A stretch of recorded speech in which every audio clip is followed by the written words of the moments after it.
ஹே இன்னைக்கு வந்து பார்த்தீங்கன்னா ஆக்சுவலாக வந்துட்டு நான் ஒன்று கிளியராக சொல்ல போகிறேன். அது வந்து ஃபுல்லாக பாருங்கள். அப்போ தான் நான் என்ன கிளியராக சொல்ல போகிறேன் அப்படின்னு தெரியும். இது வந்து எதுக்கான கிளாரிட்டி அப்படின்னா, நான் இதுக்கு முன்னாடி போட்ட வீடியோ எல்லாத்துக்கான கிளாரிட்டி தான்.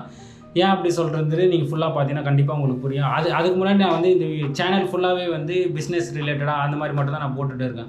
ஸோ பிஸ்னஸ் ரிலேட்டடாக போடுறப்போ நான் வந்து ஒரு பிஸ்னஸ் பண்ண போகிறேன், அதுக்கப்புறம் நான் இன்னொன்று வந்து மாற்ற போகிறேன் அப்படின்னு நான் சொல்லியிருப்பேன். அதுக்கான ஒரு விஷயத்தை வந்து நான் பண்ணணும் அப்படின்னு போகிறப்போ நான் எதெல்லாம் பிஸ்னஸாக பார்க்குறேனோ, நான் பர்சனலாக எல்லாரும் கிடையாது, நான் எதெல்லாம் பிஸ்னஸாக பார்க்குறேன், எதெல்லாம் பிஸ்னஸாக இருக்கும்னு நினைக்கிறேன் அப்படின்றத வந்து ஃபுல்லாக கிளியராக நான் எனக்கு எப்படி புரிஞ்சு அது மாதிரி நான் எக்ஸ்பிளைன் பண்ணுறேன். அதில் ஃபஸ்ட்டு விஷயம் வந்து நான் ஆக்சுவலாக வாங்க போயிருந்தேன், வாங்கிட்டேன். ஸோ அது பண்ணுறப்ப தான் எனக்கு வந்துட்டு 2 திங்ஸ் ஹிட் ஆச்சு. ஸோ இது வந்து எக்ஸ்பிளைன் பண்ணால் பெட்டராக இருக்கும். எக்ஸ்பிளைன் பண்ணுறதை தாண்டி உங்களோட ஒப்பீனியன் எப்படி இருக்குது, நீங்கள் ஆப்போசிட்லேருந்து பார்க்குறவங்க எப்படி பார்க்குறேன், நான் எப்படி பார்க்குறேன் அப்படின்ட்டு நான் தெரிஞ்சுப்பேன்.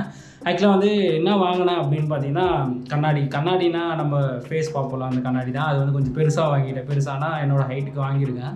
அதுக்கான எதுக்கான பர்பஸ் அப்படின்றது வந்து பார்த்திங்கன்னா கண்டிப்பாக சொல்கிறேன். அதுவும் வந்து பார்த்திங்கன்னா நான் இந்த இயர் எண்டில் மாற்றணும்னு நினச்ச ஒன்றுக்காக தான் ஒன்று வாங்கியிருக்கேன். அது வாங்கி முடிச்சாச்சு. இதில் என்னடா இன்ட்ரெஸ்டிங்காக இருக்குது, இதில் என்ன பிஸ்னஸ் இருக்குது அப்படின்னு பார்த்தீங்கன்னா, ஆக்சுவலாக வந்துட்டு அது ஃப்ரேம் செப்பரேட்டாக கிடைக்கும், கண்ணாடி செப்பரேட்டாக கிடைக்கும். 2 சேர்த்துனா ஒரு கம்பைண்டாக ஒன்று கிடைக்கும். இதில் வந்து பார்த்திங்கன்னா கண்ணாடியை விட ஃப்ரேம் ரேட் அதிகமாக இருக்குது. ஆனால் பட் நான் நினச்சிட்டு போன ஒரு யூஸராக நான் வந்து வாங்குறப்போ நினச்சிட்டு போனப்போ கண்ணாடி தான் அதிகமாக இருக்கும், ஃப்ரேம் வந்து கம்மியாக இருக்கும் அப்படின்னு நினச்சேன். பட் போனால் தான் தெரியுது கண்ணாடியை விட ஃப்ரேம் ரேட் அதிகம். கண்ணாடி வந்து ஒரு எக்ஸாம்பிளுக்கு சொல்கிறேன், ஒரு 1000 வாங்குறீங்கன்னா ஃப்ரேம் வந்து 3000 இருக்குது, 4000 இருக்குது. அதை தாண்டி டிசைன் மாற வேரியேஷன் மாறிட்டே இருக்குது.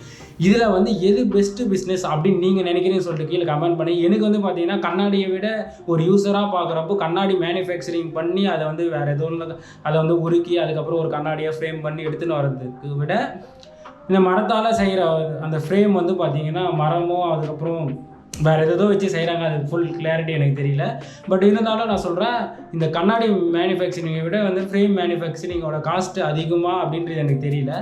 பட் நம்ம ஒரு எண்ட் யூஸராக போயிட்டு ஒரு கண்ணாடி மொத்தமாக வாங்குறப்போ ஃப்ரேம் காஸ்ட் அதிகமாக இருக்குது. இது வந்து எனக்கு ஷாக்கிங்காக இருந்துச்சு. ஏன் அப்படின்னா நான் எக்ஸ்பெக்ட் பண்ணது ஒன்று, அங்கே நடந்தது ஒன்று. ஸோ உங்களுக்கு எப்படி இருக்குன்னு சொல்லிட்டு கீழே கமெண்ட் பண்ணுங்கள். இதில் என்ன கிளாரிட்டி அப்படின்னு சொன்னீங்கன்னா, நான் இவ்வளோ விஷயம் சொன்னேன். இந்த எல்லா விஷயத்தையும் வந்து பார்த்தீங்கன்னா என்னோட ஷார்ட்ஸில் அந்த 40 செகண்ட்ஸ் சொல்ல முடியல. அதனால தான் நான் ப்ரீவியஸாக 50 வீடியோ போட்டு 50 வீடியோவில் வந்து பார்த்தீங்கன்னா சில வீடியோவில் எனக்கே புரியல, நான் ரிப்பீட்டடாக எடுத்து பார்க்குறப்போ. ஸோ அதனால தான் வந்து இந்த மாதிரி நான் போகிறப்போ ஒரு கிளியராக இருக்கும். நான் சொல்ல வந்ததை சொல்கிறேன், கேட்க வந்ததை கேட்குறேன் அப்படின்றது எனக்கு புரியுதுன்னு நான் நினைக்கிறேன். உங்களுக்கு எப்படி இருக்குன்னு சொல்லிட்டு கீழே கமெண்ட் பண்ணுங்கள். இனிமேட் மோஸ்ட்லி இந்த மாதிரி வீடியோஸ் தான், ஷார்ட்ஸாக இல்லாமல் கொஞ்சம் லென்த்தி வீடியோஸ் தான் போகிறதா பிளான் வச்சுருக்கேன். அது எப்படி போகுதுன்னு பார்க்கலாம். கூடவே சேர்ந்து ஃபாலோ பண்ணணும்னா சப்ஸ்கிரைப் பண்ணிக்கோங்க. அண்ட் என்னோடய வீடியோஸ்லாம் போய் ப்ரீவியஸாக பாருங்கள். அதில் உங்களுக்கு ஏதாவது சஜஷன் இருந்தால் கீழே கமெண்ட் பண்ணுங்கள். பாய்.